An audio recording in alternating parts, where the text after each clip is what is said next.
Hello, buds! I am Teacher Fábio e vamos começar com mais uma aula de Basic English. Basic English é a minha série de aulas de conceitos bem básicos do inglês para você que tem dificuldade com alguns tópicos, algumas coisas que são muito essenciais para vocês aprenderem inglês, mas que porventura vocês precisam conhecer. E o tópico de hoje é o famigerado, é o suprassumo de todas as dificuldades de vocês e também alvo de muitas piadas, que é o famoso verb to be. É, o famoso verb to be, o verbo to be, né? Como muita gente gosta de falar. E assim, deixa eu contextualizar algumas coisinhas aqui para vocês. Primeiro, todo livro de curso, todo o course book, todo livro didático, ensina primeiro o verbo to be. E, para falar a verdade, não é muito correto começar com isso. Por quê? O verbo to be não é um dos verbos mais fáceis para os falantes nativos. Segundo, o verbo to be traz uma série de usos que muitas vezes a gente só vai ver em livros ou bons livros de curso. Hoje os livros mais novos de cursos de inglês trazem isso, ou quando a gente vai trabalhar mais inglês para fala, o Speaking English. Então, hoje eu vou mostrar para vocês para que você estuda verb to be. Eu acho que é mais fácil vocês aprenderem isso. Então, vamos para a aula de hoje, né? Afinal de contas, vocês estão aqui para isso. Então, vamos começar o verb to be, mas antes disso, eu gostaria de mostrar para vocês as estruturas gramaticais do verb to be. Afinal de contas, eu acredito que vocês já conhecem as estruturas, mas convém sempre lembrar. Em primeiro lugar, o que é o verb to be? O verb to be é o equivalente ao nosso ser e estar.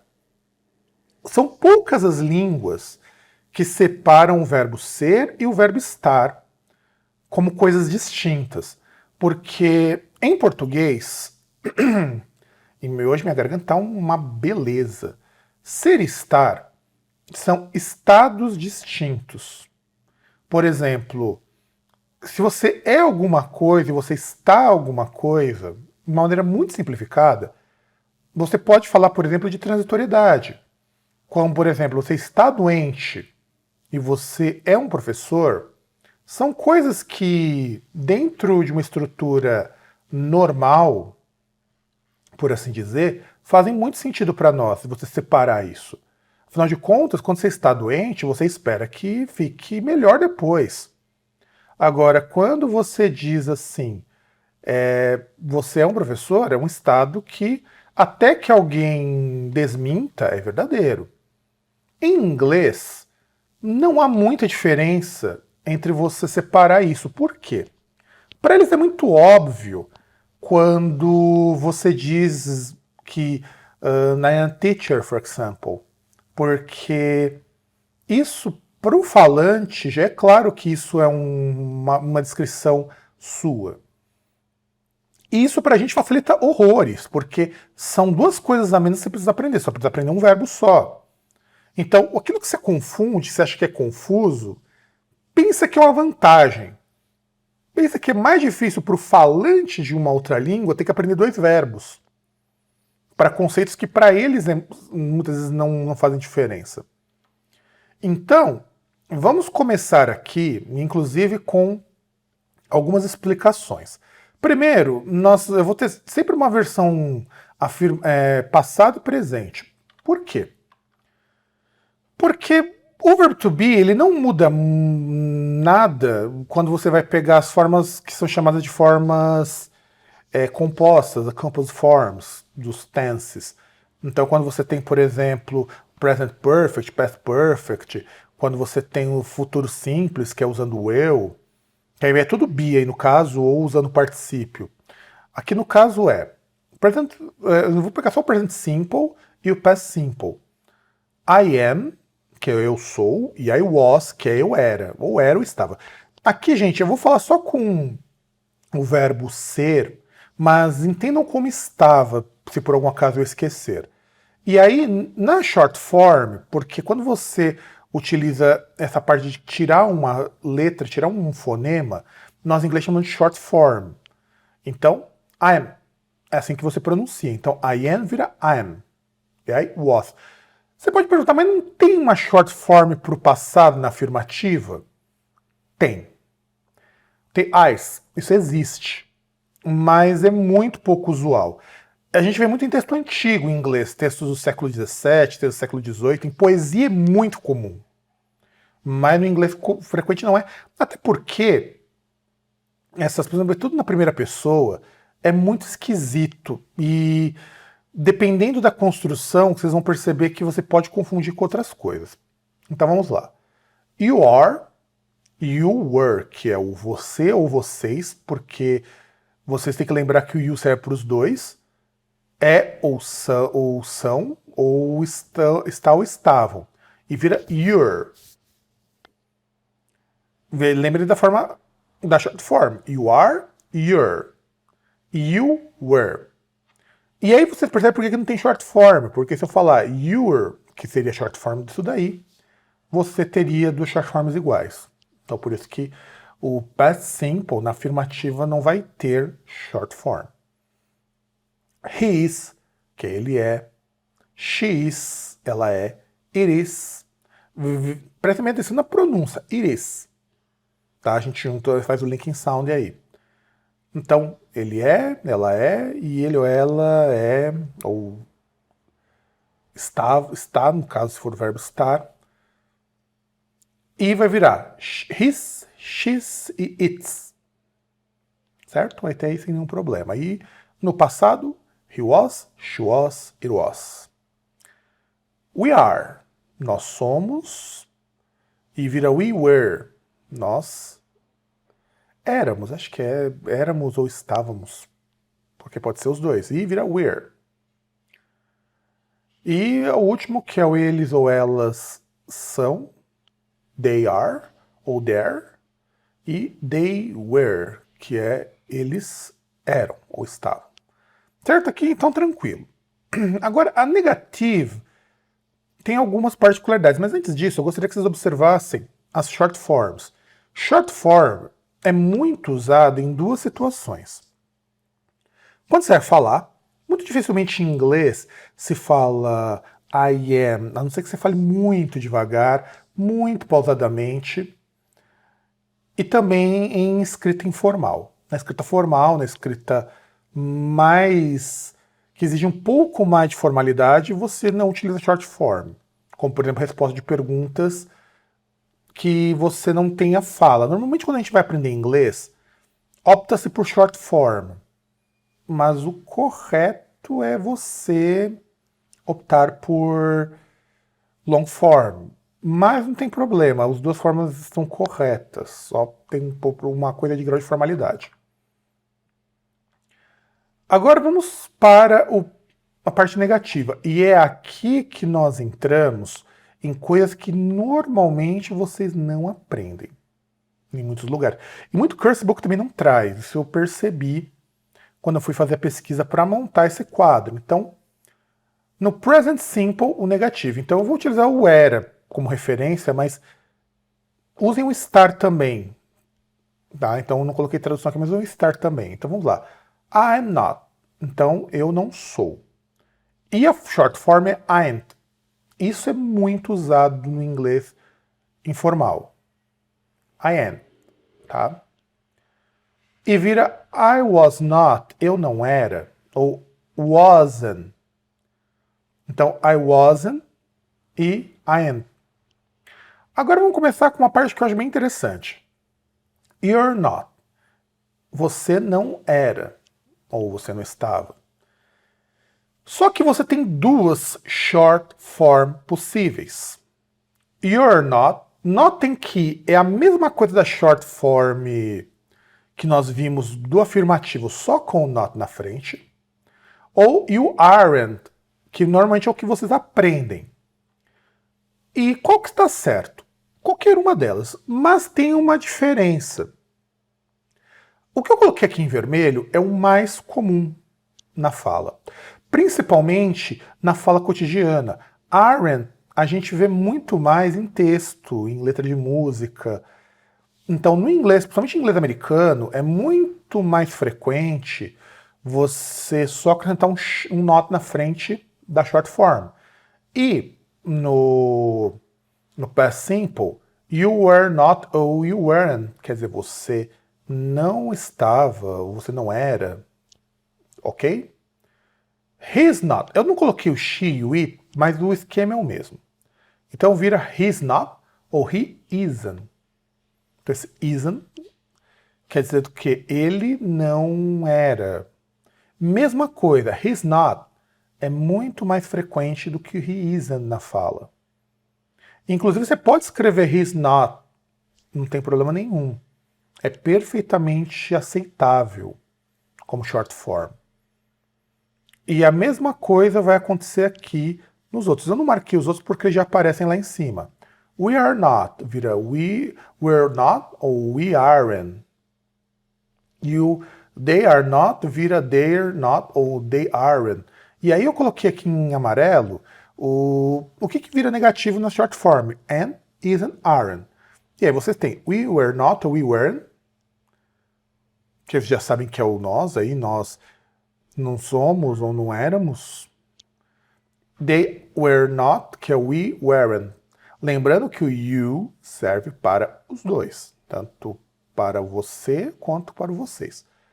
Até aqui, eu espero que vocês tenham relembrado. Se vocês tiverem alguma dúvida, estiver bem corrido, estiver muito difícil, volta o vídeo e escuta tudo isso aqui de novo até memorizar. Então tá tudo gravado, tá tudo memorizadinho, vocês já entenderam? Afinal de contas, foram quase 6 minutos de explicação sobre o verbo to be. Então vamos prosseguir aqui no nossa lição. E no interrogativo é um pouco mais fácil. Você coloca o verbo atrás do sujeito. Então, am I, are you, is he. Eu não coloquei o she e o it porque é a mesma coisa. Are we, are they, was I, were ya, was he, were we, were they. Dica importante de pronúncia. Quando você vai utilizar o you, há duas formas de você falar isso, e uma delas é um pouco menos natural. No inglês você pode falar are you ou are ya. É mais frequente e mais natural. E were ya ou were you. Were ya é também mais natural. E alguém pode perguntar, mas professor, eu não... Como assim? Coloca o verbo atrás do sujeito para formar pergunta. Isso acontece só com o to be? Acontece com mais alguns verbos. E isso que muita gente também se confunde, que é uma coisa assim, bastante frequente para o falante de língua portuguesa. Turma, existem só 3 verbos que não sejam os modal verbs que podem ser colocados antes do sujeito. É o verbo to be, é o verbo to do e o verbo to have. Somente esses verbos podem ser colocados. Os outros verbos você não coloca. Eles, inclusive, são esses os verbos, eles vão ser chamados de auxiliares, exatamente porque eles têm a função de montarem outras coisas. Por exemplo, o verbo to do, ele é usado para montar perguntas nos tempos simples, perguntas nos tempos simples e negativas dos tempos simples, no caso do present simple e do past simple. O verbo to have, ele é usado para montar com o present perfect e o past perfect. E o verbo to be, ele é utilizado para você fazer os tempos contínuos. Então aqui só que algumas dicas bem básicas para você se situar. Então, somente esses verbos vão para trás do sujeito. E somente esses verbos podem sofrer alguma modificação. Então, por exemplo, vamos voltar só aqui para vocês relembrarem, bem rapidinho. Notem que o an, are, is, are e was, were, eles se modificam de acordo com o sujeito. Se tiver o verbo depois deles, eles permanecem iguais. eles não se modificam. Isso também é uma dica para quando você vai começar a estudar um pouco de língua inglesa. Quando você utiliza o verbo auxiliar, o verbo principal, embora eles a gente normalmente não estuda assim, verbo, main verb, auxiliar verb, mas seria o mais sensato para lembrar. O verbo auxiliar é o único verbo que você conjuga, ou que você coloca em algum tempo. Você muda de acordo com o sujeito e com o tempo que você quer dar. O verbo principal, ele permanece como tem que permanecer. Ou seja, se você está fazendo pergunta no passado, o verbo que acompanha utiliza a estrutura que sempre vai utilizar. Com o verbo to be vai ser o ing, com o to do vai ser sem nada, com o have vai ser o particípio. É basicamente isso. Então, a gente prossegue aqui. Da parte de você utilizar apenas esses três verbos, to be, to do e to have. E para que serve to be? Essa é a grande pergunta. Por que eu utilizo o verbo to be? Por que você precisa, para que você vai usar esse maldito verbo, esse raio desse verbo que você aprende durante vários anos? Em primeiro lugar, nós utilizamos o verbo to be para descrever coisas, para fazer descrições. Então você vai falar sobre a idade, você vai falar sobre o seu trabalho, você vai falar sobre a sua nacionalidade, de onde você veio, sua altura. No caso, sua altura não, né? No caso, bom, sei lá, qual é a cor da sua roupa. Então, eu vou me apresentar. Imagine que, por exemplo, eu estivesse me apresentando para vocês hoje, então eu diria assim, Good morning, I'm Fabio, I'm 36-year-old, and I'm an English teacher. Então, um bom dia. No caso, não precisa nem ter essa maiúscula aí, mas, enfim, good morning. Eu sou o Fábio, quer dizer, eu me chamo Fábio, tenho 36 anos, ó, I'm 36 years old, quer dizer, eu tenho 36 anos e sou professor de inglês. Essa é a frase para vocês se apresentarem. I am, o nome, I am tantos years old, você coloca a sua idade, e I am, e a sua profissão. I am a student, no caso de muitos de vocês. I am a lawyer, ou an attorney, no caso de advogado. Então é assim que vocês apresentam. Quando você vai falar de idade, a gente sempre usa a referência to be mais years old. Por quê? Vamos tentar entender uma coisa que é diferente a forma como se enxerga idade em inglês. Em português é perfeitamente aceitável você dizer assim, eu tenho tantos anos, porque nós temos uma idade. Em inglês eles enxergam assim, eu tenho tantos anos passados, ou tantos anos passados de velho, alguma coisa assim, que eles entendem. Então, por isso que utiliza essa medida de years old. How old are you? Então, essa é a pergunta que a gente faz para perguntar a idade. How old are you? E do contrário de países de língua portuguesa, no caso do Brasil, em países de língua inglesa, não é muito indelicado perguntar a idade. Eles não têm tantos problemas de revelar qual que é a idade. E aí, se eu pedisse para alguém me descrever aquela frase da minha apresentação, he is Fabio, he is 36 years old, and he's a teacher. Note que para descrever a minha profissão, eu utilizo o to be, mais o artigo indefinido a, mais a profissão. Deixa eu voltar aqui antes, porque eu até adiantei um pouquinho. Tá. Isso aqui, eu pensei que eu tivesse colocado a explicação aqui. Quando eu coloco descrição de profissão, eu nunca vou poder falar que nem eu faço em português. Em português eu falo, eu sou professor, eu sou engenheiro, eu sou arquiteto.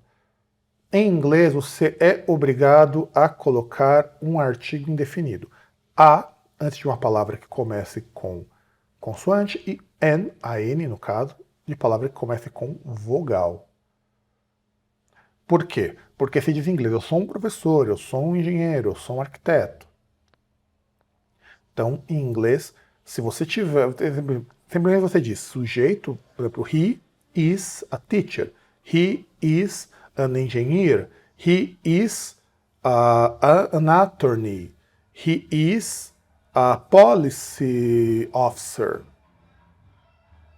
Então, a gente tem aqui, espero que o microfone tenha captado o carro de rua andando aqui. Eu não vou editar isso também não.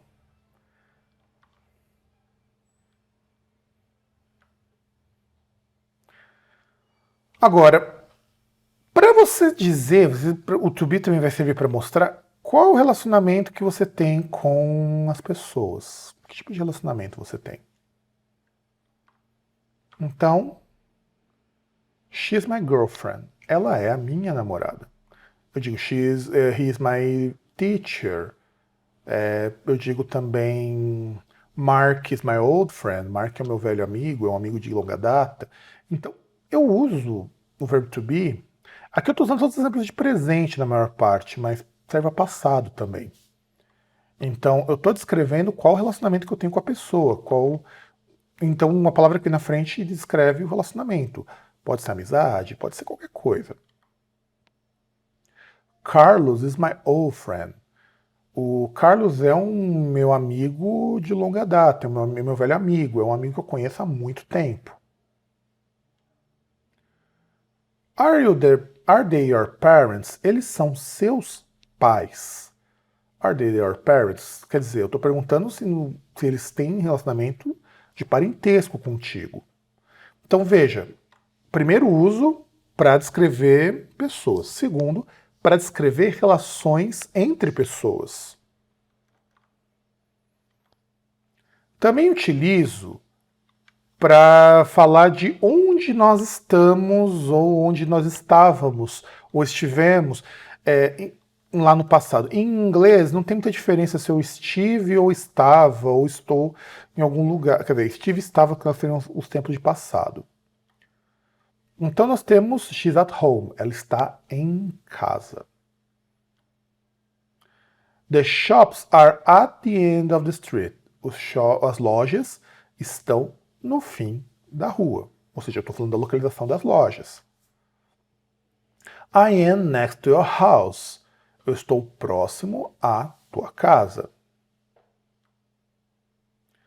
Quando eu tenho que falar de comportamento, então o verbo to be também explica determinados comportamentos de pessoas. Lembrando que a construção é sempre o verbo to be e a descrição que eu quero dar. Então, por exemplo, she was always gentle. Ele era sempre gentil. Aqui eu estou colocando um pronome de... Pronome não, estou colocando um advérbio de frequência, mas continua sendo um comportamento na frente. Ele era sempre gentil. He was always gentle. Is she nice? Ela é legal? Talvez, maybe. No. Yeah. The new student is a bit shy.